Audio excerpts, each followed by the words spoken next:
Welcome to Boulder Rotary, the best place to be on a Friday afternoon in Boulder, Colorado. So I was thinking about this week and, just all of the information that's happening with the pandemic and how things are surging around the country and also our civil unrest. And I thought that we all could start with a little bit of inspiration. So I picked out a quote from Fred and Mr. Rogers that I thought could inspire us all. When we're interacting with others right now, it's probably not a lot of in-person. And so when we are interacting with each other, I thought this was a nice quote. So if you could only sense how important you are to the lives of those you meet, how important you can be to the people you may never even dream of, there is something of yourself that you leave at every meeting with another person. So think about that when you're at the grocery store this week, and just even if you can smile with your eyes, you will have made a difference for somebody else. With that being said, I'd like to introduce Norma Portnoy, who will lead us in the Pledge of Allegiance and the four-way test. Thank you, Sally. Okay, for the pledge, we can begin now. I pledge allegiance to the flag of the United States of America and to the republic for which it stands, one nation, under God, indivisible, with liberty and justice for all. And the four-way test, please. Of the things we think, say, or do, is it the truth? Is it fair to all concerned? Will it build goodwill and better friendships? Will it be beneficial to all concerned? Thank you so much, Norma. Appreciate that. I've received some correspondence over this past week regarding when can we meet together in person. And I wanted to let you know that we have formed a committee of some of the board of directors and named it the Homecoming Committee. The committee is keeping up to date with all of the restrictions of the Colorado Department of Public Health and corresponding with the Jewish Community Center where we meet on Fridays to stay up to date with all of the health concerns. We really do want to meet together again, but at this point it's just not possible and the pandemic is limiting us. Even the JCC's largest meeting room is only able to hold 30 to 35 people at this point in time. So that being said, we have had several opportunities to volunteer, and many of us have taken advantage of that as far as meeting to do multiple food drives. And even this past week we had a peace pole planting with pictures to come. So today we have crafted a survey to see about your interest in in-person happy hour and in-person work with the Preserve Planet Earth Committee, outside of course with safety measures, and Carl Kurtz is going to lead us in that survey. Thanks, Sally. Fred, can you bring it up, please? So partly to repeat what Sally said, let me introduce the two questions we're going to ask you. Boulder Rotary Club is considering organizing and facilitating social gatherings for small groups of 6 to 10 interested club members while maintaining appropriate coronavirus safety protocols, such as wearing masks, maintaining physical distancing, and frequent hand sanitizing. Please let us know how likely you would be to participate in each of the two following types of social gatherings.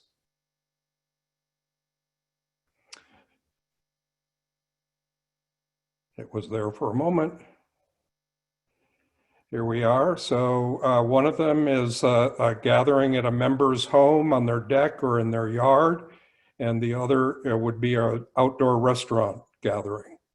So mark your poll accordingly, please.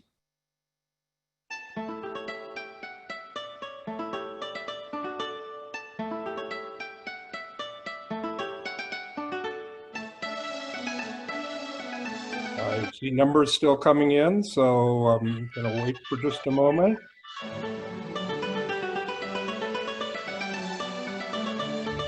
Okay, in the legislative world where I used to work with, the presiding officer would say, have all the members who wanted to vote voted? If so, please close the poll. Fred? So just quickly eyeballing the results here, it looks like about half would be likely or very likely to participate at someone's home or outdoors. And about 37% would be likely or very likely to participate in a restaurant gathering. So this will be very helpful to the social committee and to Sally in moving forward on this. And I'll turn it back over to Sally.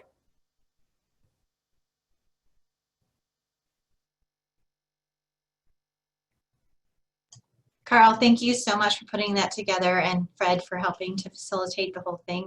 Carl works hard on getting just the right wording and presenting it, so I appreciate that very much, Carl. Today we have a new segment to get to know our members, and it's called Membership Moment. And our very own Nancy Chin Wagner, NCW, as we like to call her. She's a networker extraordinaire, and she'll be hosting this new segment. Take it away, Nancy.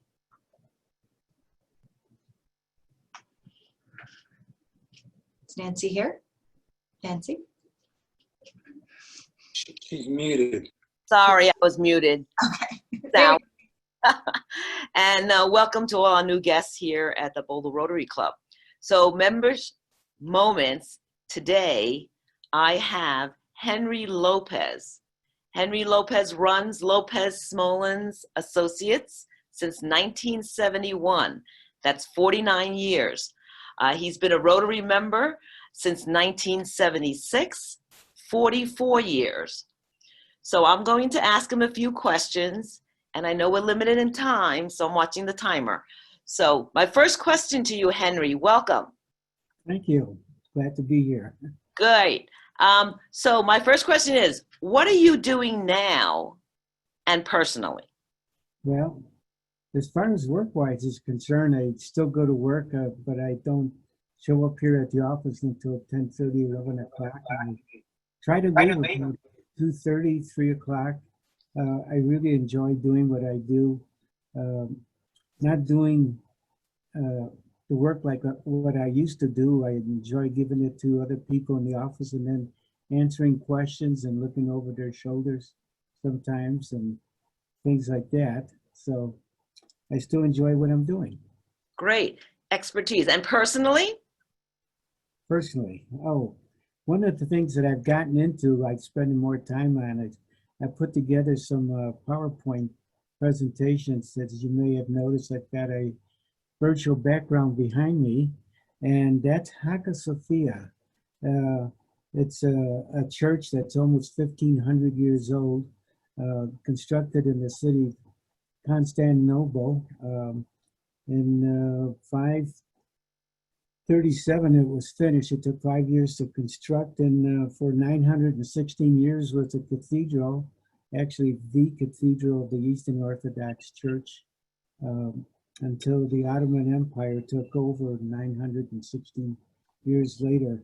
Anyway, what I really like about it, besides the history and it being constructed, is that it's a large dome constructed more than 18 and a half stories above grade, and the way it's supported is on arches, curved arches that are called pendentives, and then it's held up by half domes on the sides and things like that, and that's really where you first start to see buttresses being used like that, not like the fine buttresses that you see in Gothic architecture. Fantastic. Architecture history is always.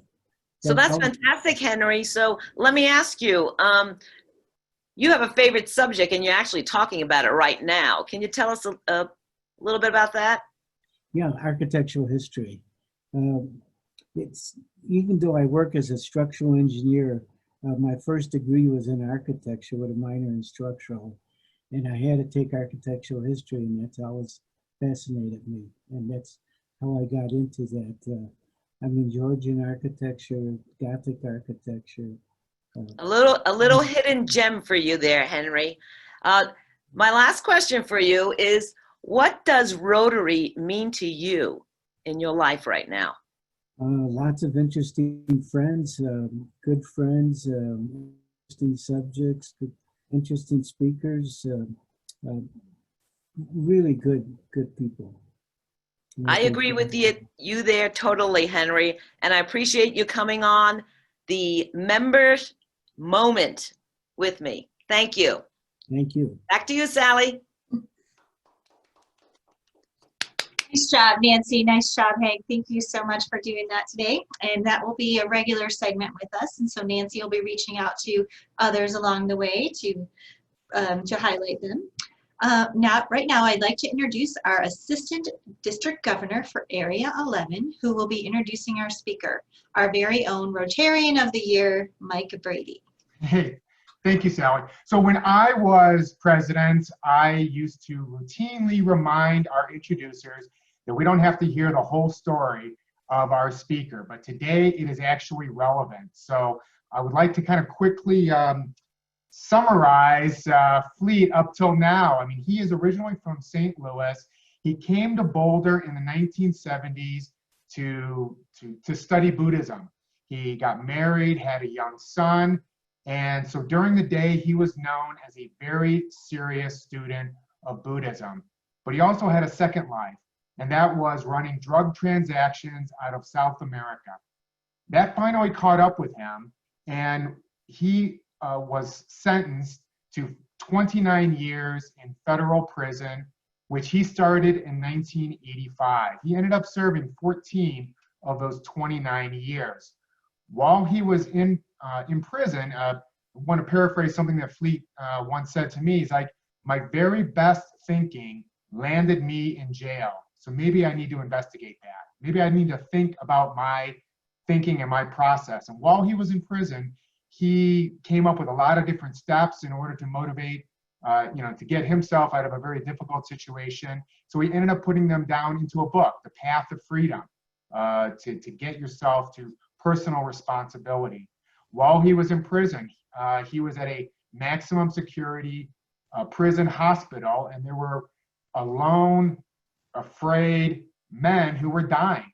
And so he came up with the National Prison and founded the National Prison Hospice Association, where prisoners could provide end-of-life care to their fellow prisoners. He also started an organization called Prison Dharma Network, which provided mindfulness, meditation, and Buddhism books to anyone who wanted them free of charge. And since he started that in prison, they've distributed over 61,000 books.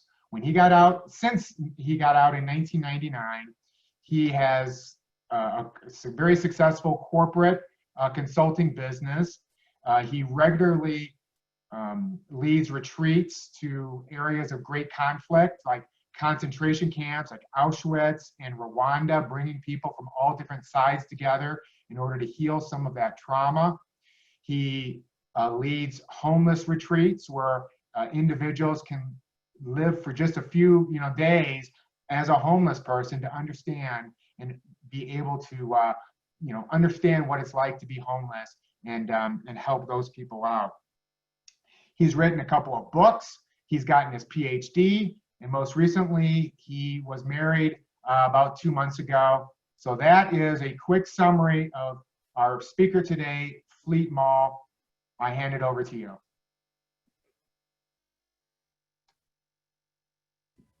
Thank you, Mike. Thank you very much for inviting me, and thank you, Cassidy, and thank you to everyone in the Boulder Rotary Club. This is something Mike's been wanting to get me to do for quite a while, and back when we could all travel, and the timing had just never worked out, but I'm glad we can do this through the magic of Zoom video conferencing. So it's great to be with you all. And as Mike said, I used to live in Boulder, so I'm always happy to get back to Boulder, even if it's virtually in this way.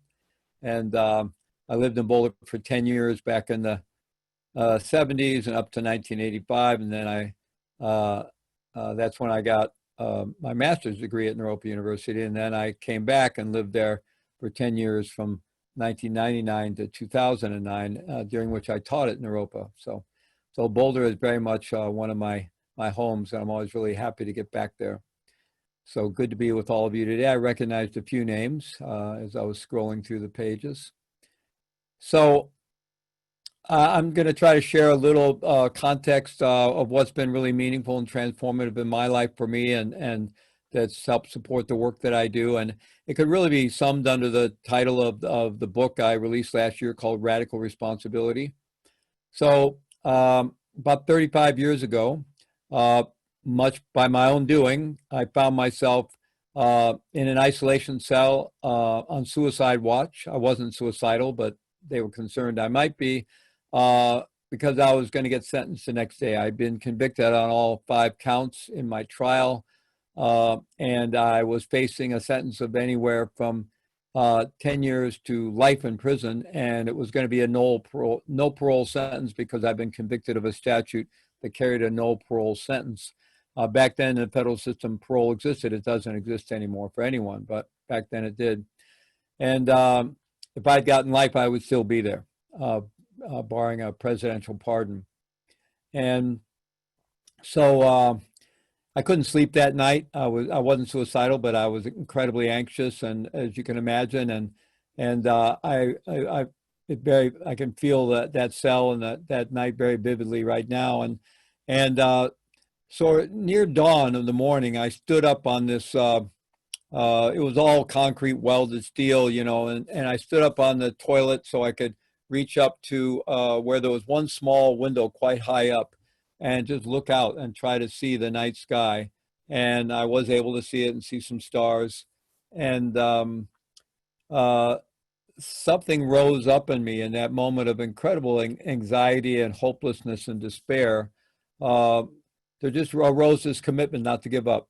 It just came up with such a power and such a force, this commitment to never give up on myself, never give up on my son, Robert, who was 9 years old at the time, not give up on my community, and not give up on life. And I'm very grateful that that happened.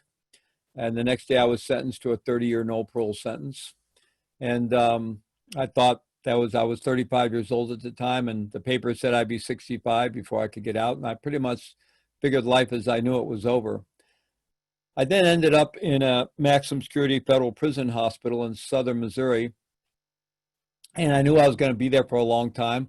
Eventually I figured out how the good time worked, and you know, that if I stayed out of trouble, I would get good time, and that I would have to do 18 and a half years. It still felt like forever.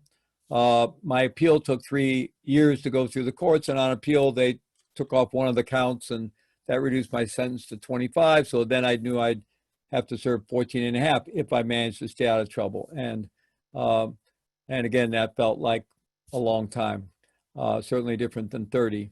But I also had no surety ever that I was even going to survive that time. I was in a hospital where men were dying from every kind of illness imaginable.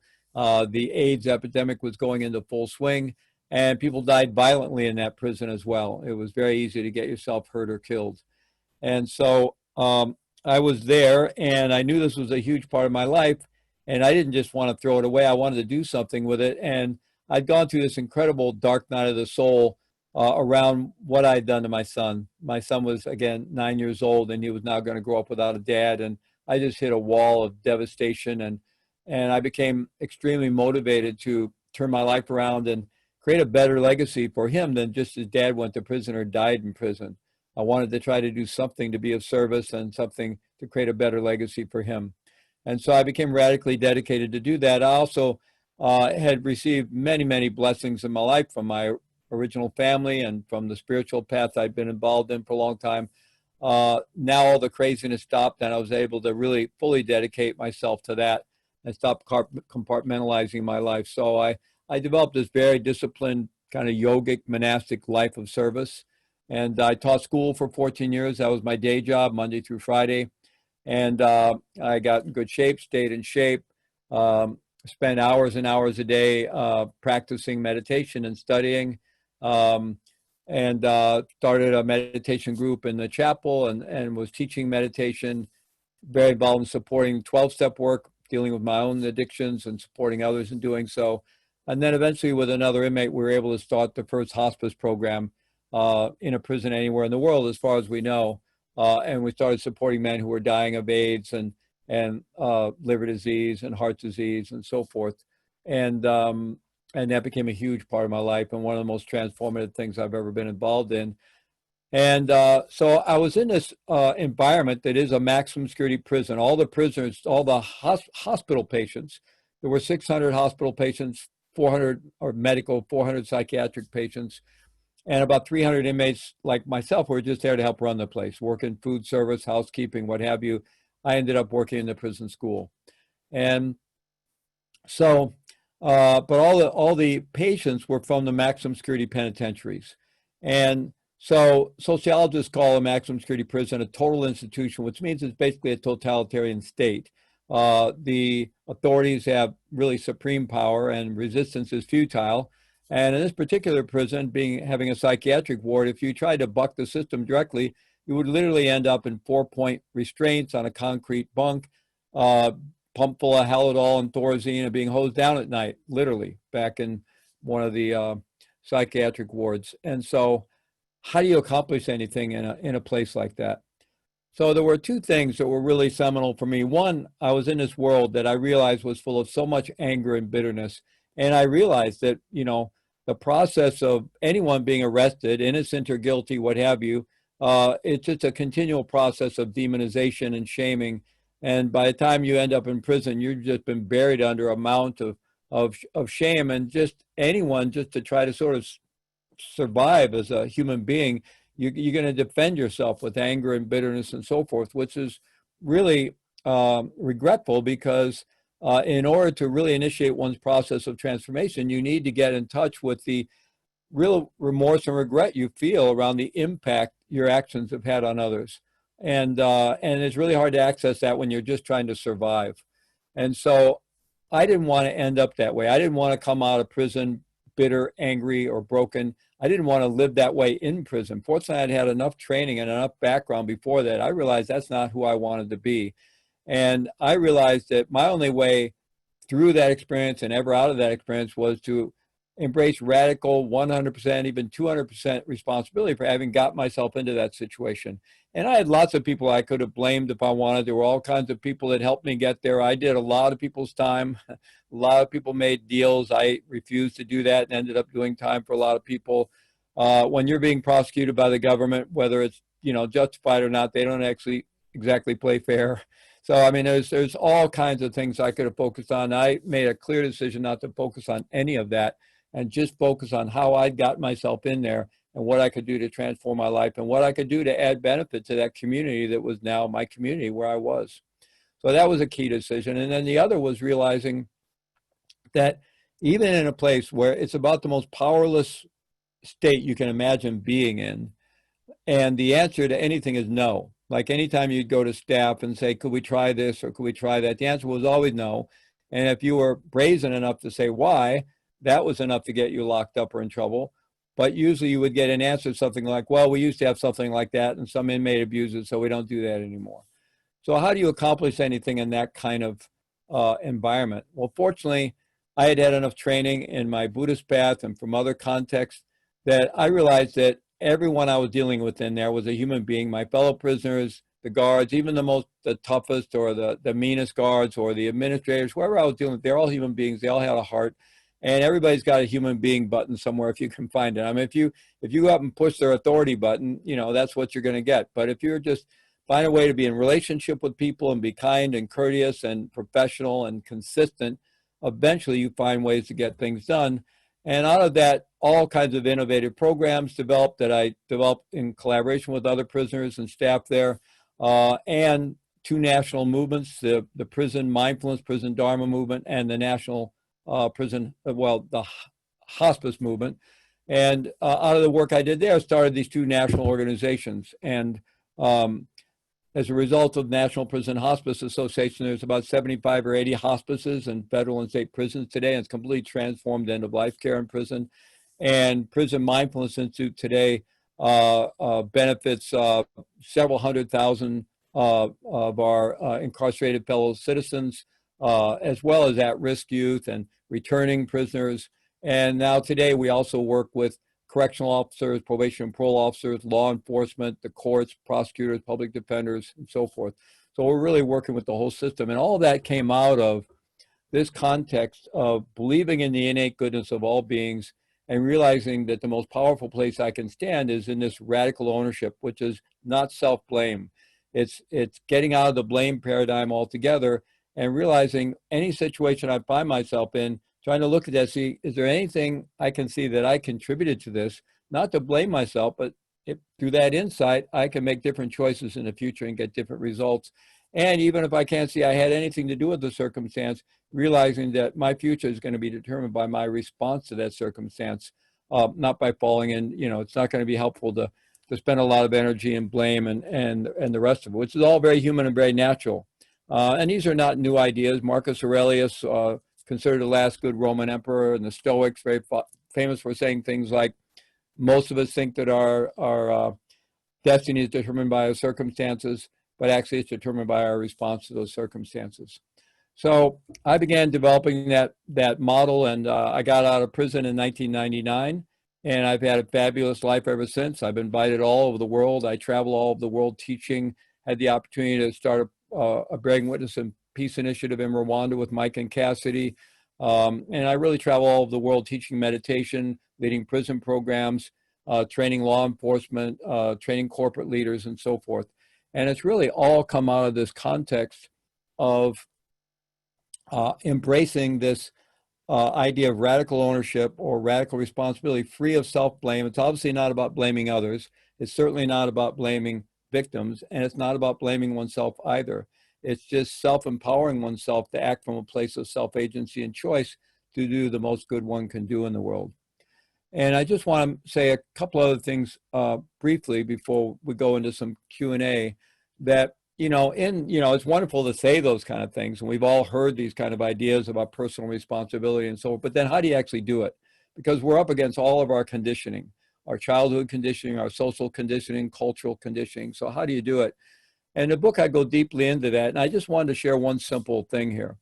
And that's the relationship between emotions or feelings and needs.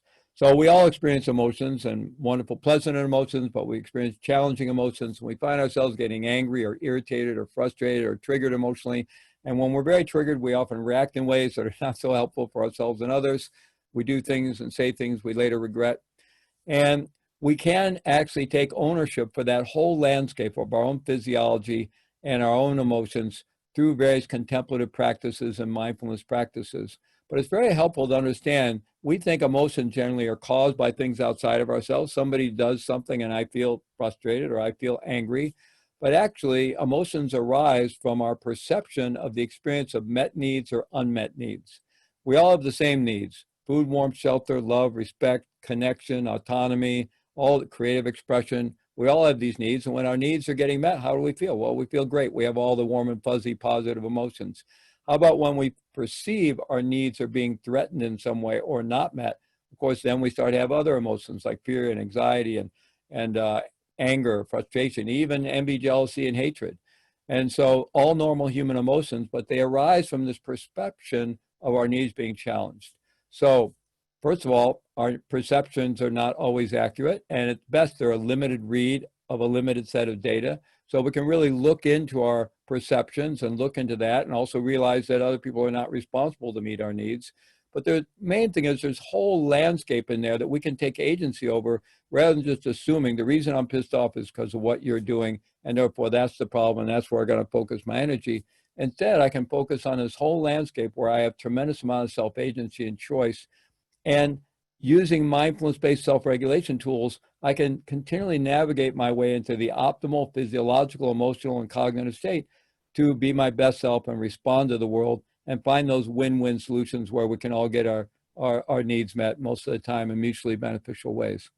So that's this approach. And today I just wanted to mention, we're in an environment where there's a lot going on about law enforcement. There's a lot going on about overcoming some of the longstanding racism in our culture. And, law enforcement are under tremendous pressure because of COVID-19. They were already under pressure. The suicide rate among law enforcement is 3 times that of the general population, and even higher among correctional officers. They suffer from every kind of chronic stress-related ailment and early death through all the chronic stress-related illnesses, and very high levels of anxiety, depression, and suicide. Then you add to that COVID-19 and what they're experiencing there, and now you add on top of that what's been happening with the protests and all the defund the police movement and so forth. I only bring that up is because I have the opportunity to work with law enforcement on a weekly basis every week. I'm on calls with high-level law enforcement officials in and other people who say fire, emergency, police, law enforcement, U.S. Border Patrol, Canadian corrections and Canadian law enforcement, really with all over the country. And the reason I'm in touch with them is they're reaching out for help, and we're providing these same kind of skills and context that I've just been talking about. And I find them, for the most part, to be really decent people who are suffering a lot, mostly not blaming it on others, and really hungry to get these skills to where they can self-regulate themselves to be their best and, and transform themselves and transform the nature of law enforcement in this country.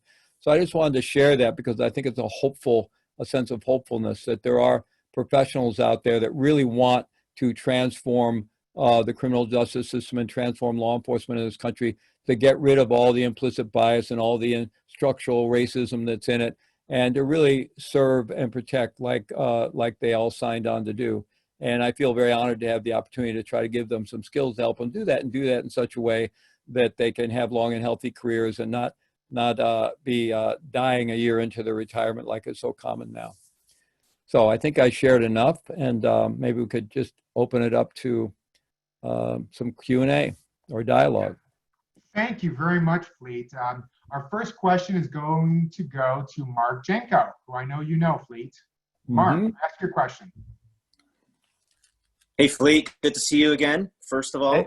Yeah, good to see you.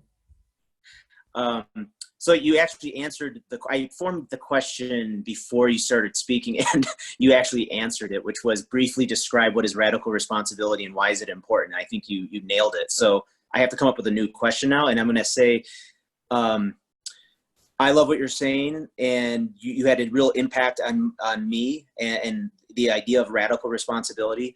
One problem that I am encountering now is, if you could elaborate on it or comment on it, is I find, for lack of better words, people of the left now are becoming so, basically, when I say radical responsibility, I will be accused of white privilege, even though it's something I don't identify with, and that it's easy for me to say because you're not living in my shoes kind of thing. So it's used now as literally as a weapon against me to say like, oh, you're promoting bootstrap theory, and I guess I am.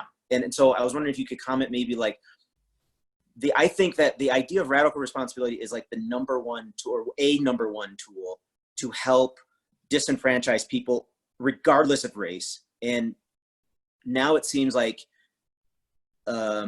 some people of the left are using that as like, no, you can't say that anymore. Can you comment a little bit on that? Yeah, well, I live in that world. I'm very familiar with what you're talking about, and I don't want to go too far into the politics of it, but you know, I agree with you, and I deal with that all the time, and I think it's really helpful to step back and try to find the commonality of our concerns, the commonality of our desire to have a world that's a lot less injustice, whether it's around race or whatever it around, and and have as much equality of opportunity as we can possibly have, and to try to really be willing to look at our own participation in structures that may be disadvantaging people in lots of different ways. And, then what can I own in that? What can I do with that? And, but it is difficult. And actually, radical responsibility is intended to be the integration of both personal and collective responsibility. And my second book will be on the collective part. The first book emphasizes the personal. And as we all know, the kind of left-right political spectrum in our country and other countries as well, the right tends to emphasize personal responsibility. They don't always do it, but they embrace it and preach it. The left doesn't want to hear anything about that because it seems like it's a slippery slope away from focusing on the collective, the causes and conditions. And of course, the right doesn't want to hear anything about that because they feel it's a slippery slope away from personal responsibility. So it polarizes and polarizes, and we're very polarized. And the answer to any, with common sense, I think we know the answer is both. It's about, our lives are about embracing personal responsibility and together embracing collective responsibility. We are our brother's keepers in a sense, not in the sense of rescuing people or or disempowering people in the ways that it sometimes happen, but we're all in this together, the sense that we're all in this together, right? And so it really is difficult to get that message across today in an ever more polarized environment. And even though I've been, considered myself kind of a lefty and a progressive my whole life, and I've always been a Democrat, and was, even when I was in college, I was pretty way far to the left. And, as you get older, most of us become a little more moderate, a little saner, but there's an ascendancy of a pretty far left ideology right now, and it's got a lot of momentum. And if you don't signal that you agree with it, you can easily get shamed and canceled out. And, there's probably reasons why all that's happening. And I feel like we're in a wave of that. It's going to go to an extreme like all things do. And then I think it's going to tip us into something I recommend and would recommend anybody to investigate, which is integral thinking, which is where we finally get to the place where we see there's good in everything. And we see that, traditionalism, modernism, postmodernism, that all these mimetic waves and all the different codes, they all have truth in them. They all have wisdom in them. They all come out of human caring. And I think what we're in now is kind of if you look at integral theory or developmental theory, it's kind of the extremes of the postmodernist wave. But eventually that'll be the tipping point for many more people to embrace a bigger mind picture where we see there's good in everything, and we want to draw out the best. We want to draw out the best from conservative values. We want to draw out the best from liberal values, and we can draw out the best from some of the more radical left concerns, right? They all have some truths. But when we get to the point where I think my truth is the only truth, and if you don't agree with me, I'm going to start shaming you, that's not so helpful. And there's a lot of that going around today. But again, that may be motivated by the fact that society has been ignoring people for a long time. So they feel like the only way they can get their attention is to, so I think it's just trying to find the commonality is what I do. And I'm really interested in where writing the second book is going to take me, because I really am going to try to find a synergy between these views of personal responsibility and collective responsibility, and see where that takes me. Thank you Thank you very very much. Yeah, thanks for your question, Mark. Thanks, Fleet. While we're queuing up Chad for the next question, Fleet, I just wanted to, your relationship with your son is very good right now. I just thought that everyone in the group might want to know, you felt really bad that you left him when you went to prison, but how does the story? Yeah, absolutely. I was just on Skype with my son Robert last night. He's doing well. His mother was from Peru. I met her in Peru, and we got married down in Peru, and she got pregnant down there, and then we came back to the U.S. when I came to go to Naropa, actually. So Robert was born in Boulder. He was actually born down at Colorado University Hospital down in Denver, but we were living in Boulder. And so he's been back and forth his whole life. And even in the years since I've been out of prison for 20 years now, he's been back and forth continually. And he was living, he lived out in Boulder quite a bit, even recently. And then he was living in Providence, Rhode Island, where I was for a while. And then more recently, I now live in Western Massachusetts. He was living here, but he's back down in Peru. He's been back in Peru for about 2 years now. And we have a piece of land we bought about 18 years ago in the Sacred Valley, the Urubamba Valley of Peru, an incredibly magical place. And he built a small house there for his mom, and he built another house for himself. So he's living there, and he's doing very well, and we stay in very, very close touch. Thank you, Fleet. Chad, you've got a question. Yeah, thanks, Fleet. And you actually answered mine similar to Mark. So I want to maybe ask something a little bit different if I could. If you could comment on the for-profit prison system that we have in our country, and the fact that we imprison more than half the world's prisoners, but yet have less than a fifth of the world's population.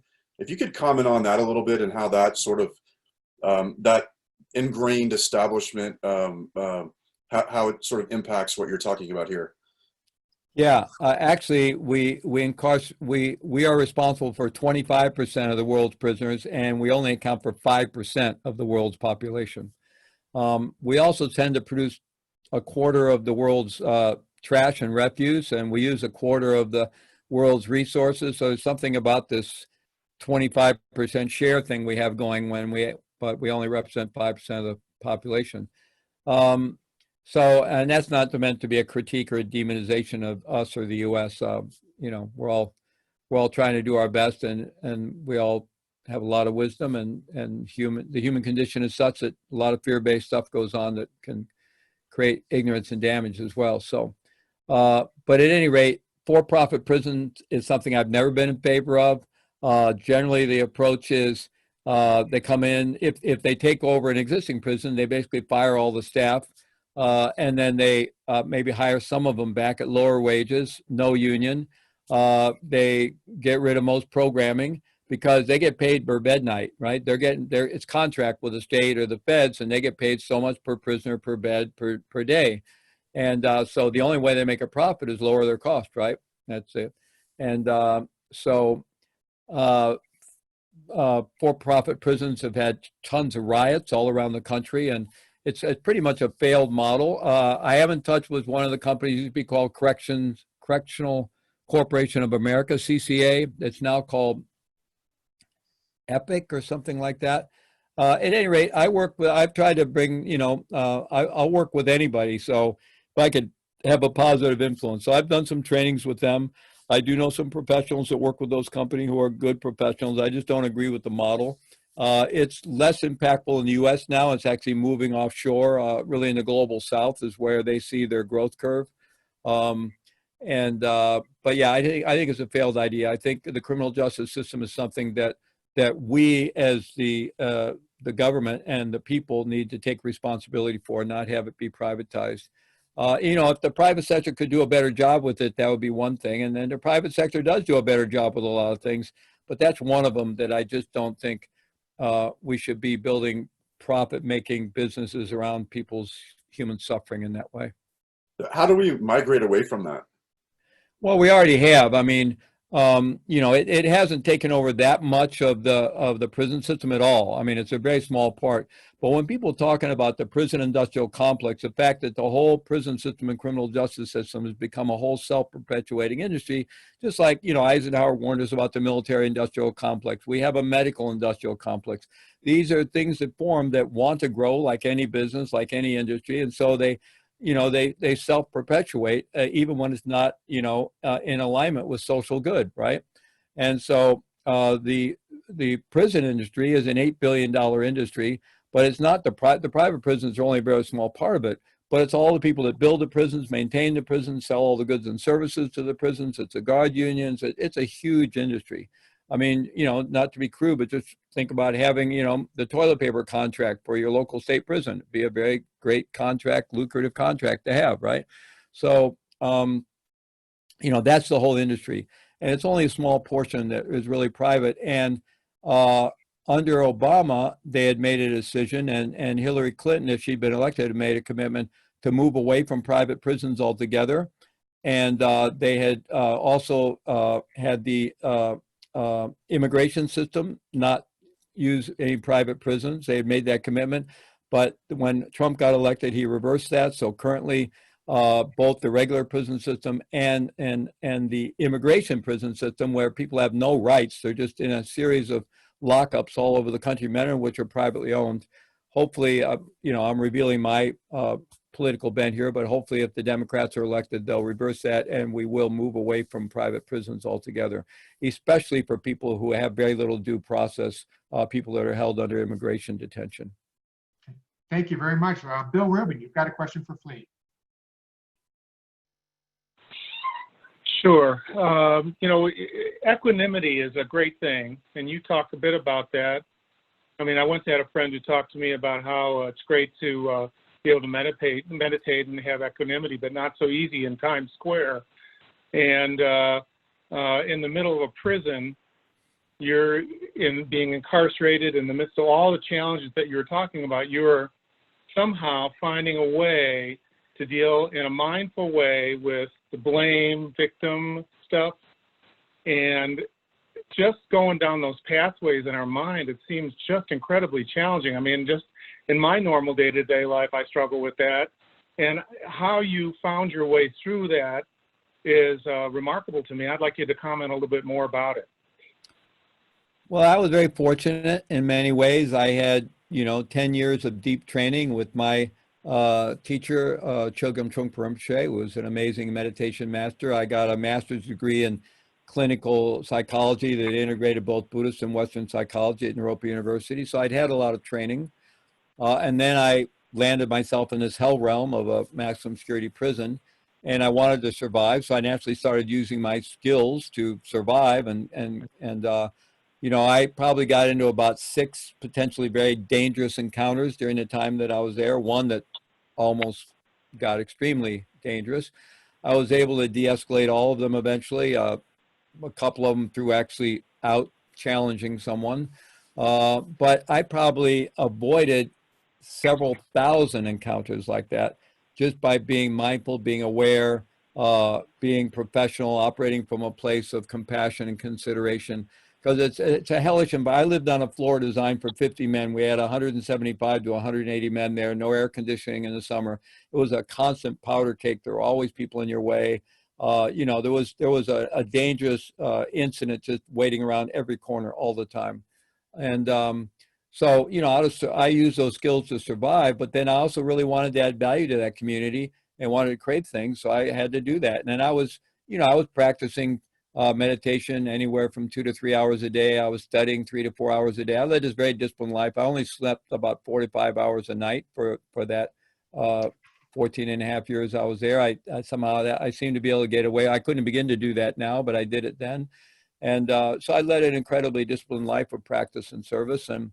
And I also had so many meditative experiences that helped open up, you know, my body, heart, and mind in such a way that even in that environment, I basically, especially several years into it, I had so many transformative experiences that I lived in really an abiding state of cheerfulness and equanimity, even in that hellish environment, and which was really odd. And I didn't actually share how I was feeling often because people would have thought I was crazy. But it was that's what I was able to bring and be who I was in that environment. And I'm just very grateful for the spiritual practices and technologies really that I had received to learn how to work with my own physiology, my own heart, my own mind, and in such a way as to be able to show up that way and keep myself safe and add value to that community. Okay, thank you very much. And while we're queuing up George Garmany, would you explain what RJ and restorative justice is a little bit, Fleet? Yeah, you know, the dominant system in the West is retributive justice. It's a punishment-oriented system. It's grounded in, you know, a culture of shaming and blaming, and you know, if it worked, that'd be great. But it's pretty well proven that it doesn't actually work, it just debilitates people. So restorative justice is a healing model, and it's very often used with lower level crime. Although there are some restorative justice programs with serious crime. One aspect of restorative justice is the victim offender reconciliation model. That doesn't have to be part of it, but that especially happens sometimes with serious crimes. But very often, especially with lower level crime, you'll often have a community restorative justice circle, and they kind of represent what, if there has been an identified victim or just the community has been victimized, or if it's a property crime or whatever, but they'll invite a person into that circle and basically invite them into sort of recognize the impact they've had, hopefully be able to empathize with the people who've been impacted negatively, hopefully move into regret, remorse, and make some contract with the community to repair their relationship with the community, maybe enter into kinds of treatment or reparation or community service and like that. So it's meant to restore and heal rather than punish. It still often is on the community's terms. And sometimes we're expecting remorse and regret from someone whose actions have come out of their own suffering for which they've never received any empathy. And so I think it has its limitations, but there's another model called transformative justice, which goes even further because it sees anytime there's been a tear in the community fabric, this is actually an opportunity for transformation for everyone involved. And it's just as interested in the so-called offender or perpetrator, what have you, as it is in the needs of whoever's been victimized, because it sees that if we don't heal that person, we can't expect different behaviors. If we can't provide healing and empathy to them, we can't really expect them to be different. You know, our capacity for empathy is directly connected to the empathy we've received in our life. And also, then we also want to look, what are the social causes and conditions out of which those behaviors arose? Because if we're not interested in that, we can't really be preventative. We can't think things are really going to change. We can try to meet each crime in a more restorative way, but we're not going to slow down the flood of crime if we don't get preventative and look at the causes and conditions out of which those behaviors arise.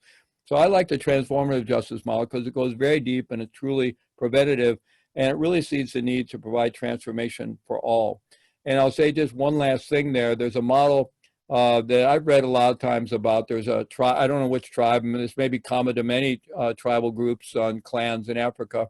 But when someone is really, you know, broken trust with the community or the tribe in some way through some kind of, you know, act that we would all consider negative or harmful, what they do is they you know, they kind of work with that person in various ways, and then they bring them into a circle, and basically the whole circle just spends a lot of time telling them how amazing they are, talks about all the wonderful things, all the good they've done in their life, and they just shower them with love and goodness until it feels complete, and then say, okay, you're back in the tribe. So it's a very different approach than the shame and blame approach. And I'm not saying that we could figure out how to do that at scale, but it's interesting to at least realize that there are other possibilities. You know, if shaming people into good behavior worked, it'd be fine, but it doesn't work. It just debilitates people. Thank you, Fleet. George Garmany, you've got a question. Yes, thank you so much. Faith, thank you so much for sharing a truly unique perspective with us. It's really appreciated. But my basically very simple question is, since you served your time and did what you did, are you now allowed to vote in the state where you live? And beyond that, you might comment on any other ways in which you were still disenfranchised based on your prison time. Right. I was very fortunate to be a Colorado resident when I was indicted and turned myself in, because being a Colorado resident, and then I released back to Colorado. When you're released from prison, you get your voting rights back immediately, actually, in Colorado. Some other states, you don't get them back until you're off all kinds of supervision and parole of any kind. And some of them, you don't get them back at all unless you somehow can go to court and get the court to grant them back to you. So I was lucky to be a resident of Colorado in that regard, and I've been able to vote ever since I got out. The only place where I'm disenfranchised is being able to bear arms, to have a weapon. If I was caught anywhere near or even having access to a weapon, I can be charged with felon and possession of a firearm. And I met a lot of guys in prison who were in prison with that charge, where it was pretty ridiculous. Some cases like an antique weapon that couldn't have been fired if you want. But, you know, when something goes down, they, you know, that what tends to happen with law enforcement prosecution in the negative sense, you know, some people get arrested but whatever goes down, they just look everything and they just find every kind of crime they can find. They just, you know, they're going to just dump every crime they can on. And so that happens a lot. But at any rate, that's the only disenfranchisement I still have.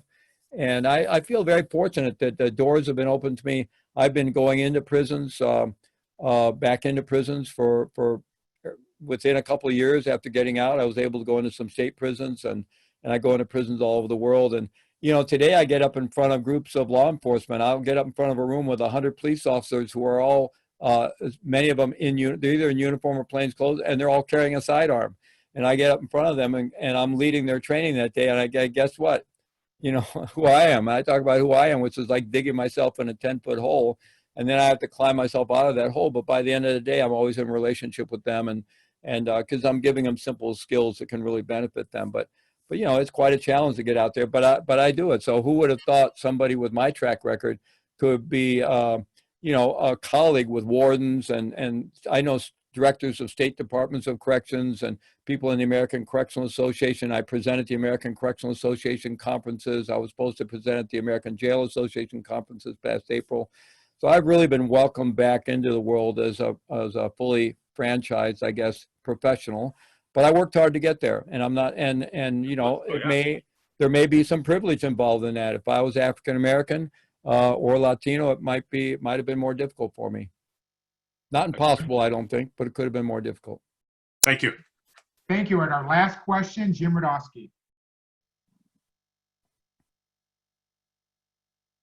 Unmute yourself, Jim. Yes. Fleet, I want to thank you so much for speaking to us today. And I wonder if you could sort of summarize the top few things that you think we as concerned citizens, as Rotarians, might do to create a better world.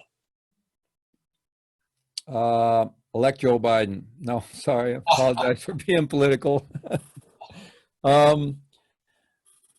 You know, I think it's, first of all, I think it's that the first thing we do is internal. It's really working at this notion of personal responsibility and self-agency. So so we waste, this even in our own enlightened self-interest.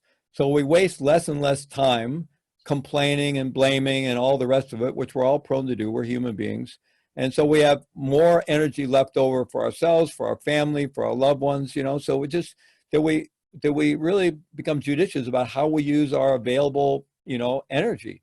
And we spend more of it on the good stuff and less, you know, venting and complaining and all the rest of it, because it doesn't really help. It's normal. Maybe we need to do a little. So embracing this idea of ownership.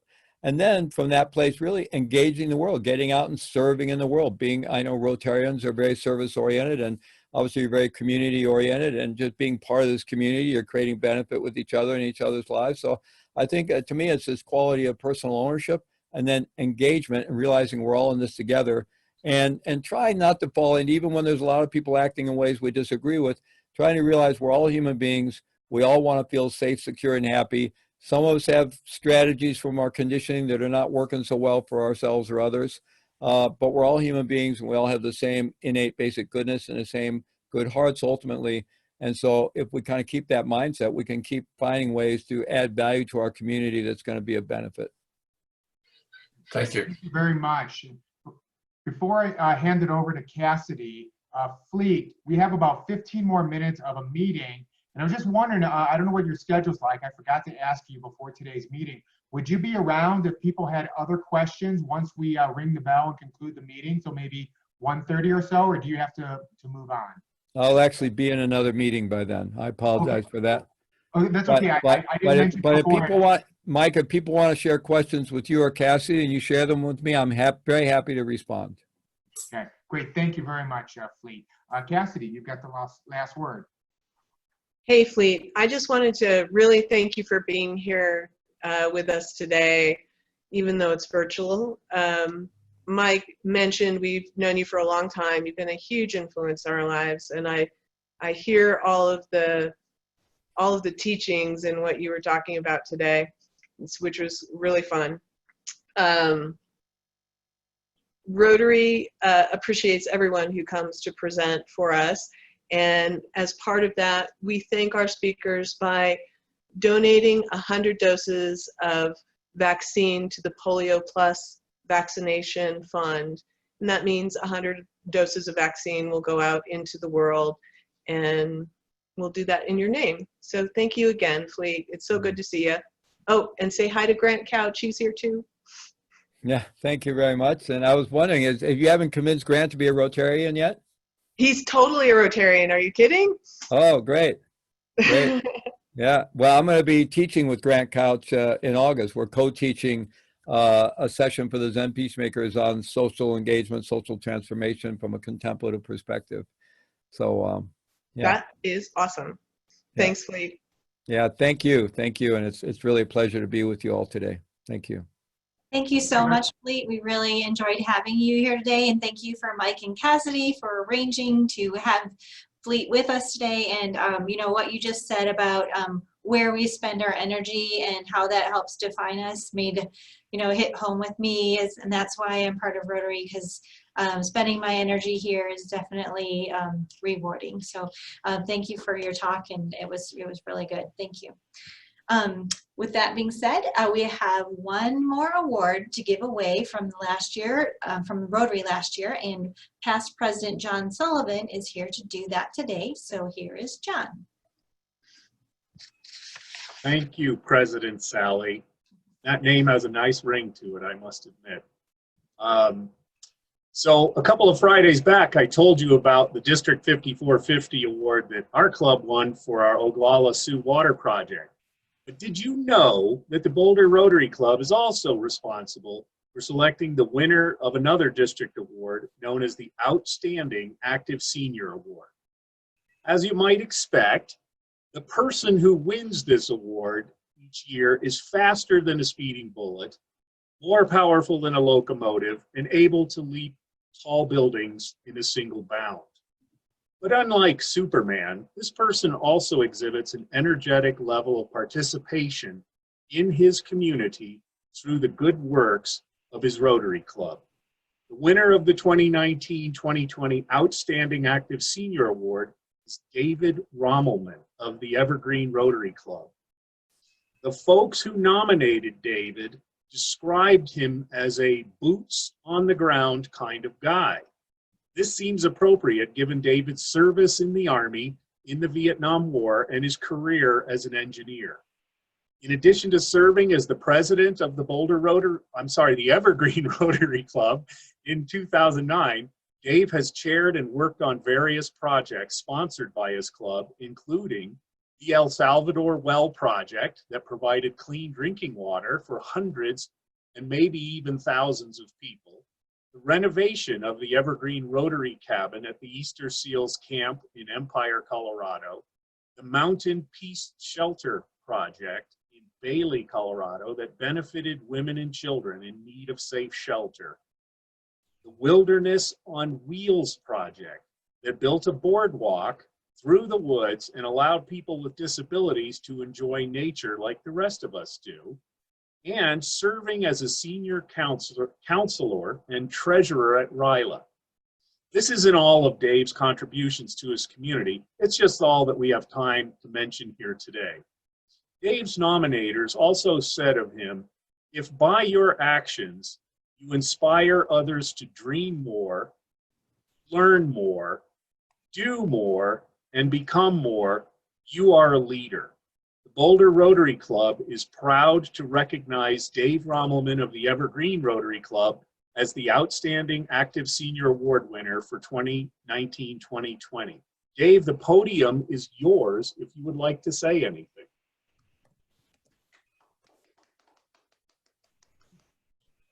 I don't know if this is visible. Yeah, well, first of all, I'd like to compliment Henry on his talk earlier, and Fleet as well. I think contrary to some common thought, engineering was the first profession. And as that profession goes, personal responsibility and choices, as Fleet talked about, are a big part of that. And I think that's what we're all about as Rotarians, making our decision that we are personally responsible, not only for ourselves, but the society we're in. And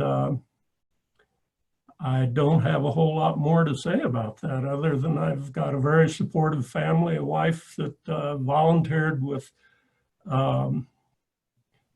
Christian outreach. well, no, what's the Flight for Life? She was a Flight for Life nurse. I have our oldest daughter here today, coincidentally, and she's sponsored and led more than a dozen groups down in Central America to drill wells. So it's just something we do as families, as Rotarians, and as people who care about where we are and where we live. That's pretty much it for me. And hi, Bill Rubin. Thank you, David. Congratulations. Back over to you, Sally. Congratulations, David. Very well earned. Thank you for being an inspiration to all of us. And now I'd like to turn it back over to Carl Kurtz, our program committee chairman from the past several years, and he has a special program to highlight the year in review.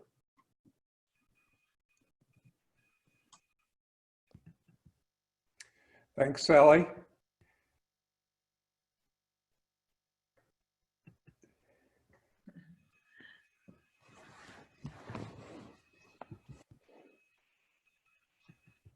Last year at this time, I presented highlights of the programs under Mike Brady's presidency as a way of recognizing the great work of our program committee.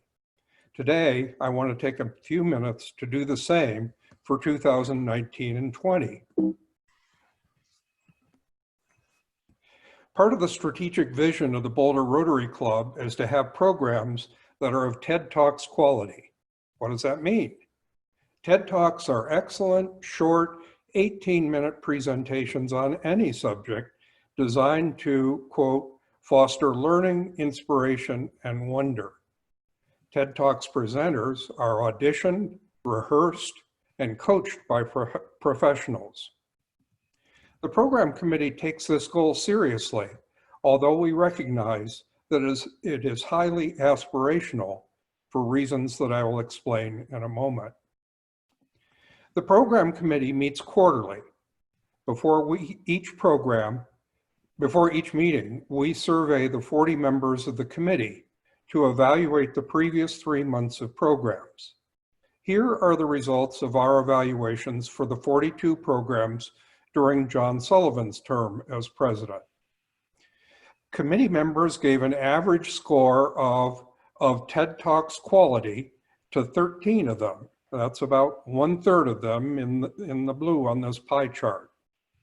25 of them were ranked good, 3 fair, and none were judged to be poor. Now, there are 2 ways to look at these numbers. One is to say, less than half the programs were TED Talks quality. We're not meeting our goal. The other is to remember that I said that TED Talks programs are auditioned, coached, and rehearsed. Boulder Rotary Club is a volunteer organization. We don't have the time or resources to audition, coach, and rehearse our speakers. In this light, I would say that having 1/3 of our programs be of TED Talks quality is pretty damn good. Despite our limited resources, let me hasten to add that the program committee does vet our presenters. We don't invite anyone without viewing a video of them or obtaining a reference as to their public speaking ability. Let's quickly review our 14 TED Talks quality speakers in the last year. How many Rotary clubs do you think can boast about having 2 Nobel Prize winners, both of whom are great public speakers, in a year? Not to mention 2 internationally renowned Arctic explorers. We had some unforgettable artistic programs that entertained, inspired, and taught us about music and dance. We covered a large number of public policy issues during the year by inviting elected officials, analysts, and advocates to speak to us. These 2 presenters gave us remarkable views into the wonders of flight, discovery, and service. By the way, looking at Mike Simpson here, you might have noticed that 3 of the most outstanding speakers are members of our club. For those of us who are fans of detective novels, the headliner of the year was the internationally renowned best-selling author Michael Connelly, brought to us from Los Angeles by his older sister, our own Susan Connelly, who is pictured here with him. Isn't Susan cute? As I end my 2 years as chair of the program committee, I can't resist a point of personal privilege. Many of you, including Sister Susan, commented about the physical resemblance between me and the famous author. Here I am in Bali a few years ago, and also pouting as I sit on my brother's lap. What do you think? Were Michael and I separated at birth? If Michael ever does a cameo appearance a la Alfred Hitchcock in one of the Bosch shows, I'll volunteer to stand in for him as his double. I want to thank the members of the committee for their hard work during the last year in putting on 42 high-quality programs. I'm especially proud of our Vroom team, a subcommittee of the program committee, for jumping into the void created by the coronavirus and barely missing a beat to produce remarkably successful virtual meetings.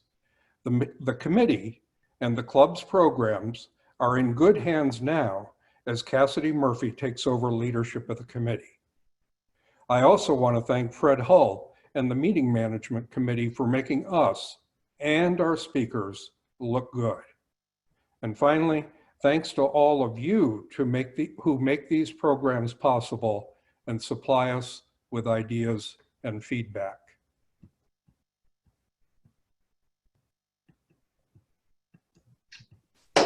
Thank you so much, Carl. That was great to hear the wonderful year in review, and it was It really was a wonderful past 2 years. You've done a fantastic job of getting all of their speakers and staying so on top of everything. And you've done a great job of passing the torch on to wonderful Cassidy as well. So thank you so much, Carl. Okay, now we'd like to start the Boulder Rotary Update, otherwise known as the Brew.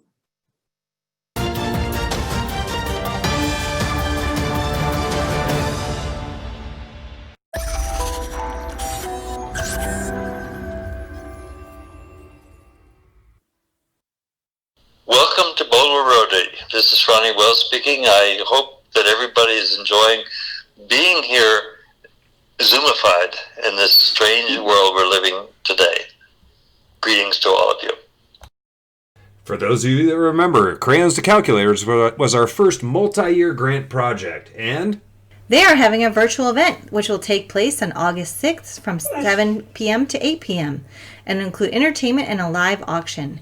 Boulder Rotary has reserved a virtual table, so contact Don James or Larry Johnson. And let's get you there and keep supporting Crayons to Calculators. So you want to be a writer? Here's an opportunity to work with some great ones. Marty Evans and Carol Griever are reaching out to find out who'd be interested in starting a writing club. Get a hold of either of them now. 115 years of service above self. That's a lot of Rotary.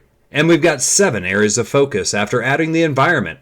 So, have a Coke with Interact, Rotaract, and Rotary. All in the Hollywood Squares. Hollywood Squares in the original Zoom format. Join us on August 4th for a really fun trivia night hosted by Mike Brady and Cassidy Murphy. It's going to be a hoot. You could be in the Hollywood Square. Yeah, Sally and I zipped up to Mount Hood, got a picture of the comet. Got some video of this comet. And here's a picture of the comet, Neowise, over the Flatirons. It's actually just an intro to Marty Evans recommending the Fisk Planetarium's National Space Center's Capcom Go. Look on the rib for the link. Alabama sharecroppers can change a nation and the world. We must say that we cannot be patient. We do not want our freedom gradually, but we want to be free now. He's shown us how to stand up and when to sit down. He showed us how to march and then how to run. He's shown us how to get into good trouble. I got in trouble. It was good trouble. It was necessary trouble. If you see something that is not right, not fair, not just, you have a moral obligation to do something about it. John Lewis. Thank you for your service to this nation, and rest in power. If you'd like to participate in an upcoming virtual meeting by reading the Pledge of Allegiance or the 4-way test, your help is needed. So contact Linda Davidson. And next week's program on July 31st is Dr. Cliff Gronseth, a member of our club. He's going to be speaking to us about saving mothers and babies with ultrasound education. Don't miss it.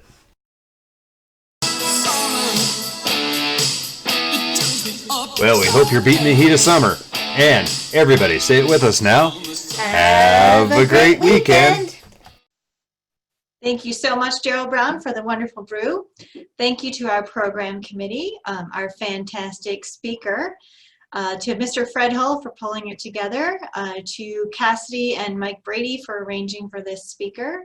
Thank you to Lena Kotke, our past president greeter, Norma Portnoy for leading us in the pledge and the 4-way test, and Nancy Chin Wagner and Hank Lopez for the membership moment. And thank you to everyone for all you do for Rotary and for our community and for the world. And don't forget to keep up to date on all the happenings and projects with Boulder Rotary. And you can do that by opening the RIB, the Rotary in Boulder, which is our weekly newspaper. And so hopefully you're opening that and reading that. And then also there's the Rotarian. This one just came, and I really like what it's saying, is that we do the hard work, we bring people together, we solve problems, and we certainly do. And I hope you all have a great week. See you next week.